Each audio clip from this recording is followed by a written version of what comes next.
Howdy YouTubers, Hesty here from Hesterman Motorworks.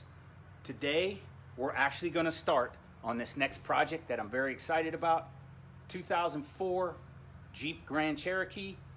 Going to take that box of parts, which is a Smyth Performance ute kit, and make this thing into what looks like a pickup. It's actually a ute.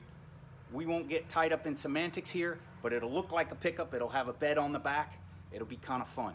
So we're going to start stripping this thing, cutting it up, and then start putting all those parts on to make this thing into a pickup. Don't get tied up that it's on the lift. You don't need a lift to do this kit or this project.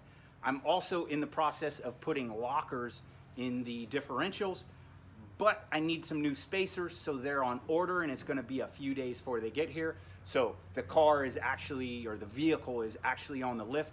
All right, enough talking though. Let's get into stripping the car and cutting it and get this kit built.